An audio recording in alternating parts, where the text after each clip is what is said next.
E é com muita alegria que iniciamos hoje mais um programa Semeando Saúde, porque nós entendemos que através do conhecimento nós podemos buscar a prevenção. E hoje nós vamos falar de um tema que está muito em discussão, e que muitas pessoas não conhecem. Então vamos começar aqui conhecendo a nossa doutora, Soraya Haas. Doutora, fala para nós um pouquinho da sua especialização, da sua formação acadêmica. É um prazer recebê-la aqui, seja bem-vindo. Obrigado, doutor. Fiquei muito lisonjeada do convite, de poder contribuir.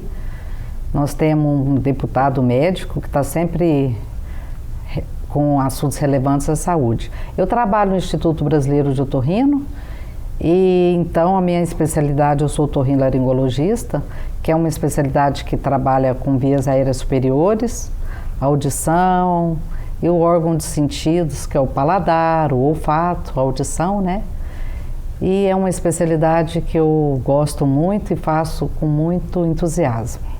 E hoje o tema vai ser rinite. Então vamos começar com o conceito de rinite. Doutora Soraya, o que é rinite? Então, rinite é uma inflamação das vias aéreas superiores. Então, muitas vezes o paciente fala que ele tem uma rinite, então essa rinite pode ser de origem inflamatória, infecciosa, até um desvio de septo pode dar essa inflamação. Um pólipo pode dar a rinite. Então, a rinite é um termo genérico que significa inflamação do nariz. Então, o médico, ele tem sempre que investigar por que o paciente está com essa inflamação, com essa queixa, e que geralmente acompanha de uma obstrução nasal, de espirro, de prurido. Então, o termo rinite é um termo genérico para referir a alguma coisa que está acontecendo errada no nariz. Então, assim, a cavidade nasal, ela é revestida por uma mucosa, e quando essa pelinha clarinha que tem aí é sensível, e quando ela se inflama, aí ela está aí com a rinite. E quais os tipos de rinite? Então, tem a rinite inflamatória, que é por qualquer inflamação, e as infecciosas, que são geralmente causadas por fungos, bactérias e causas, por exemplo, ácaros, fumaça, alguma substância que esteja no ambiente. Ela pode ser alérgica, e inflamatória. Exatamente. E quando ela é inflamatória, ela pode ser a origem infecciosa. Geralmente está acompanhada de febre, E geralmente também é muito comum. Agora, quais os meses mais comuns da rinite? E ela está muito associada com a que a gente chama de IVAs, Fala um pouquinho sobre essa correlação entre as IVAs, E que na realidade a rinite não deixa de ser também uma IVA, Exatamente. Ou seja, a infecção respiratória das vias aéreas. Ou seja, então a rinite ela se enquadra nisso, e muitas das vezes se confundem essas questões todas, e qual é o mês mais frequente dessas... Então, aqui em Goiás, agora a gente vai entrar no inverno. Então, geralmente, o inverno dá muitas essas causas, a rinite é mais frequente, por quê? Porque as pessoas tendem a ficar em locais fechados, certo? Que não tem ventilação. Então, o ácaro fica mais propenso, e as vias aéreas, elas ficam mais sensíveis, igual você disse. Por que fica mais sensível? Por conta do frio e por conta do clima mais seco. Então, isso é que desencadeia mais as rinites.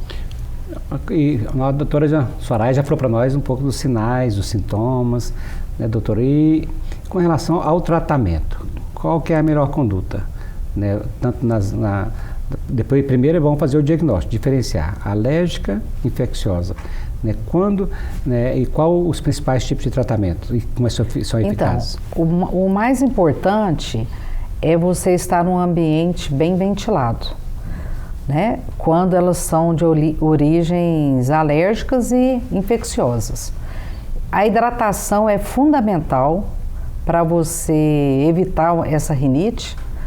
Você manter muito hidratado, alimentação hoje tem muita relevância, porque a alimentação natural e uma alimentação mais diversificada, ela previne muito essas rinites de origem digestiva, que hoje até o refluxo gastroesofágico causa essa inflamação das vias aéreas superiores.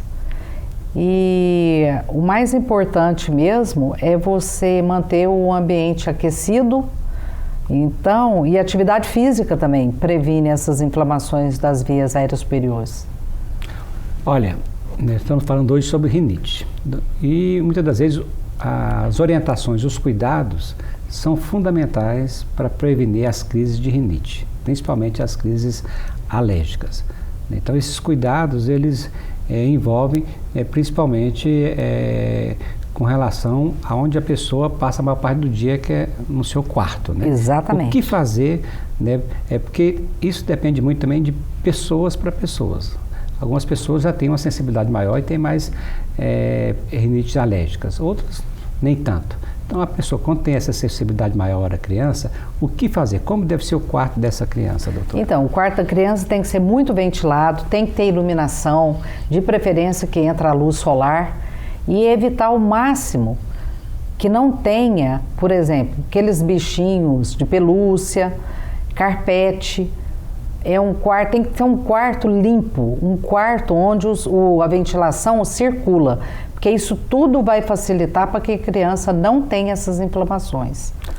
Olha, então é o seguinte, a pessoa tem tendência, é muito alérgica a criança, o ideal é que tudo seja bem limpo, como a doutora Soraya disse, mas também, olha, de preferência, até a cortina é bom tirar desse quarto, né, doutora? Exatamente. Cortina, tapete, carpete, brinquedos de pelúcia, ou seja, o ideal até que ela esteja lá uma mesinha, né, só uma cama, deve sempre com roupas limpas, fazer limpeza todo dia, com pano úmido, né, colocar lá, né, também um umidificador de preferência, para que ela poder ter ali e sempre orientar, né, a criança a hidratar. É importante demais esses cuidados, porque assim evita essas crises, né, repetitivas, né?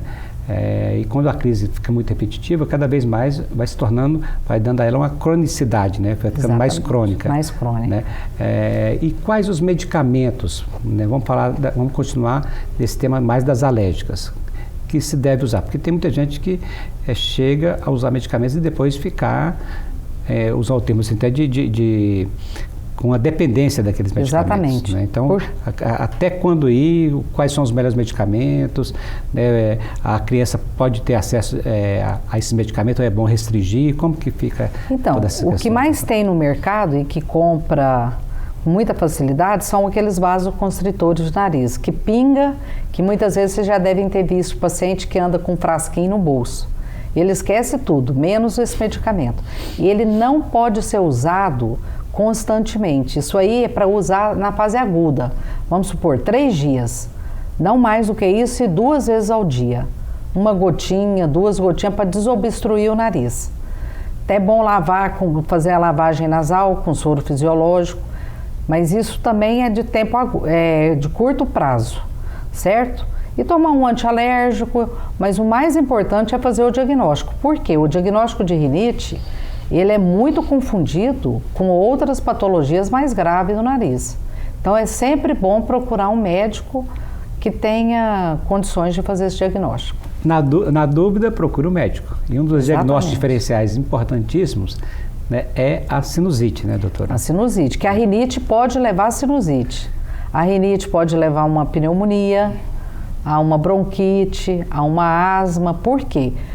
As vias aéreas, elas começam no nariz. Então, o nariz tem que ser ótimo para aquecer, filtrar e umidificar o ar para ele chegar preparado nos pulmões, que são as vias aéreas inferiores. Olha, não tem nada na vida pior do que quando você deita numa cama e não consegue respirar, né, doutora? Exatamente. Não tem nada pior. Então, tome todos os cuidados necessários, observe bem, né, principalmente com relação às crianças, isso é muito importante. Agora, né, nós também convivemos muito, né, com quadros, né, de rinites infecciosas, e dentre elas muitas bacterianas. Né, e quando se deve usar, né, antibióticos ou não nessas fases? Então, geralmente a rinite que o doutor está falando é a rinite infecciosa. Vai produzir secreção, ela varia de amarela até esverdeada. Aí já é um caso que tem que ligar o sinal vermelho, porque muitas vezes, nesses casos, tem que entrar com antibiótico. Porque senão pode ocorrer maiores complicações, como a Exatamente. sinusite, pneumonia, né? E isso é importante, né, de mais uma vez a gente orientar. Começou a dar febre à criança, que é um dos sinais de que ela é infecciosa, né, procure orientação médica, né? Doutora, qual a frequência máxima que você indica, mesmo nesses casos de infecciosas bacterianas, a gente usa ainda o vasoconstritor algumas vezes. Né? E também o soro oral também para poder lubrificar e deixar as vias aéreas pérvias. Né? Quantas vezes no máximo a senhora indica que a pessoa faça uso desses medicamentos durante o dia? 2 vezes por dia e no máximo de 3 a 4 dias. Se não melhorar, tem que procurar assistência médica. Olha, quando a pessoa não tem lá o seu umidificador, né, é uma pessoa mais carente, é verdade que molhar a toalha e colocar na cabeceira da cama é bom? Ótimo. É ótimo, né? Olha, excelente. Então, que bom, né? Então tá aí, fica a dica. Né? Pega uma toalha, molha e coloca na cabeceira da cama. E também, né, é uma bacia com água também. Bacia com né? água. Deixa ali no chão ali que tem um efeito de umidificar todo aquele ambiente. Umidificar o ambiente. Né? Então isso é muito importante, né? Isso aí age até preventivamente, principalmente naquelas casas, daquelas crianças que têm recidivas, né, doutora? Recidivas de inflamações. Olha, o tema hoje é muito importante, nós estamos falando sobre rinite. E a nossa entrevistada é a doutora, né, Soraya Haas, que tem uma grande experiência, que faz um grande trabalho, né? Olha, simpaticíssima, né? Uma grande profissional, um grande exemplo. Estou muito feliz de recebê-la aqui, doutora. Eu também, muito feliz. Muito feliz. E espero que a gente possa gravar outros programas e fazer mais trabalhos juntos, né? Que você possa trazer para essa Casa de Leis também sugestões, né? Porque são de pessoas como a senhora que a gente precisa aí, né, cada vez mais juntos para que nós possamos aí construir, né, uma nova realidade em termos de saúde pública no estado de Goiás, em Goiânia. Então, quero contar muito com as suas ideias, com as suas sugestões. Ela já deu as ideias ótimas aqui, mas vai ficar para a próxima. E nós estamos aqui já encerrando, né, o nosso programa de hoje, mas antes eu queria que a senhora pudesse falar um pouco das suas considerações finais, suas orientações finais com relação, né, à rinite. É indicado, em algum caso, das pessoas têm dúvida e pergunta, alguma vacina? Algum teste para alergia? São muitas dúvidas que algumas mães têm. Então, tem uns testes para a gente fazer esse diagnóstico, mas o mais importante é você manter longe do que você sabe que vai desencadear essa obstrução nasal, essa queixa de rinite. Então, é manter o ambiente bem agradável, bem ventilado. E por que nessa época do ano a gente tem que tomar muito cuidado? Porque a gente pode ter uma gripe, né, que pode complicar com uma pneumonia, com uma sinusite, com a bronquite, com asma. Então, nessa época do ano, mantenha em ambiente com menos gente aglomerada, porque essa aglomeração em ambiente fechado é o que dissemina. E uma coisa muito interessante, no mundo, pela Organização Mundial de Saúde, essas inflamações de vias aéreas superiores complicando com o pulmão, o que acontece? 3,5 milhões de óbitos no mundo, pela Organização Mundial de Saúde. E no Brasil, na época do inverno, chega a ser internado 40 mil pessoas. Então, é muito alto. Então, por isso que tem que tomar muito cuidado, hidratar, tomar chá. E até mesmo o uso de máscara, né? Uso de máscara, vacina. Você vê que a rede pública disponibiliza vacina para influenza, que o agente mais perigoso, assim, mais comum, não é mais perigoso, é o influenza, mas a gente não pode esquecer que o Covid ainda está presente. Então, a gente tem que tomar muito cuidado. Olha, doutora, assim, de todas essas infecções, dessas causas da rinite, é bom deixar bem claro que vários vírus, várias bactérias, inclusive o próprio Covid, tudo isso pode levar à rinite. E que a maioria desses casos, principalmente nas infecciosas, elas são contagiosas. Contagiosas, então, exatamente. É importante nesse período você, principalmente que tem uma criança imunodeprimida, ou seja, que é uma criança que é mais fraquinha, que ela pega doença fácil. Abaixo de 5 anos. Abaixo de 5 anos, evite, né, o contato com crianças que estão, né, com infecções respiratórias. Exatamente. Né? E também, doutora, eu queria que você fizesse uma orientação agora, que eu estou corujando. Né? Porque agora, né, eu tenho agora, está com 30 dias, um pouquinho mais, nasceu a minha netinha, mais uma netinha, linda, Nossa. Maravilhosa, a cara do vovô. Né? Eu estou falando da Júlia, todo o estado inteiro já conhece a Júlia. Nesses casos, agora eu vou deixar das suas orientações, o seu recadinho para as mães com seus bebês recém-nascidos. Quais os principais cuidados e o que ela deve fazer, né, com o seu bebê recém-nascido, né, quando que ela deve sair com o bebê, quanto tempo, né, o que ela deve evitar, quais os cuidados que ela tem que tomar. Fala um pouco para mim dessa prevenção. Uma coisa que é muito importante é esses choques térmicos. O povo antigo falava assim, isso leva a pegar gripe e muitas pessoas tendem a desconstruir isso. Não, isso é verdade. O choque térmico faz com que a criança ou mesmo o adulto fique doente. O que tem que evitar é ir em ambiente fechado, como shopping, com ar-condicionado, com temperatura baixa, porque quanto mais isolada essa criança ficar, melhor nesse período. E manter ela bem aquecida, né? E sempre ter esses cuidados mesmo, o ambiente bem limpo, agradável. Visita. Tá com gripe? Não pode visitar, não pega o bebê. Vai pegar o bebê, lave as mãos. Sempre é ideal, lave sempre as mãos antes de pegar em qualquer bebê.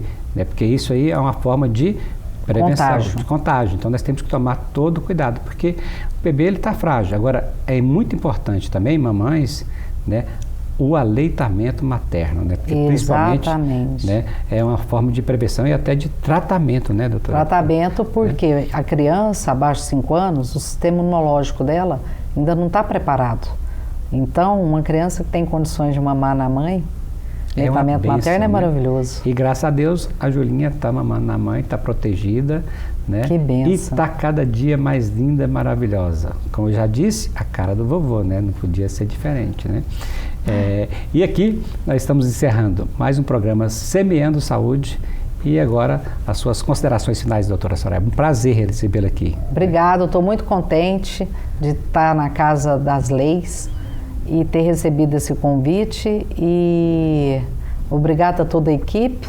E o que eu puder contribuir, eu estarei pronta. E assim, terminamos mais um programa Semeando Saúde.